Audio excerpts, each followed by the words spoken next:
I had always known there were moments you couldn't ignore, subtle signs that something wasn't right, little gaps in conversation, late nights, whispered texts she thought I wouldn't see.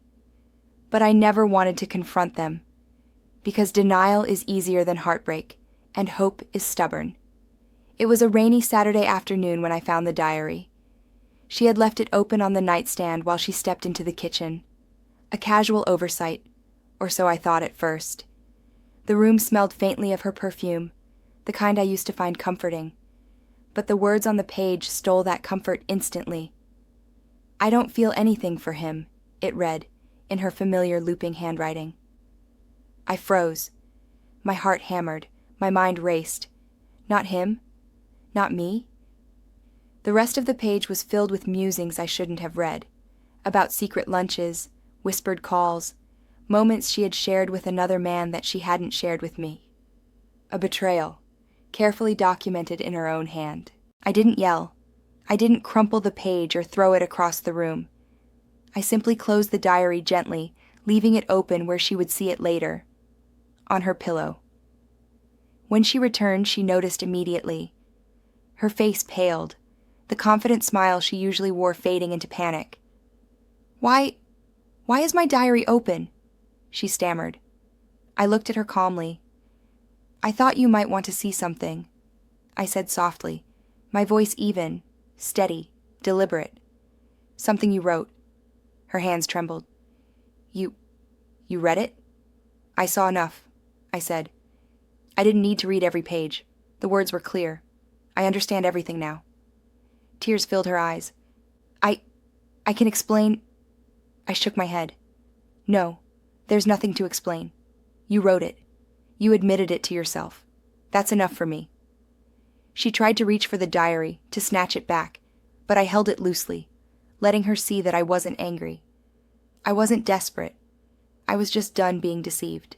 "I can't believe you," she whispered, almost to herself. "I didn't think you'd see this. I didn't want to see it," I interrupted gently. "But it found me anyway, and now that it has, I have to make a choice, and that choice is not to stay in a life built on lies." She sat on the edge of the bed, her fingers hovering over the open page. "Please, I didn't mean for you to find out like this. It's complicated. I love you." I looked at her calmly, with a clarity I hadn't felt in months. "You love someone else, or at least your words say so, and that is enough for me to know who you are and what this marriage has become." Her lips trembled. I didn't think—" "I know," I said softly. "You didn't think about me, about what your choices would do to me, about the trust we had, and that's exactly why this ends now." The diary remained open on her pillow, a mirror reflecting her own betrayal. I didn't slam doors. I didn't scream. I packed a few essentials quietly, leaving the house she had shared with me for years, leaving the life we had built together intact only in my memory. In the weeks that followed, she tried to contact me.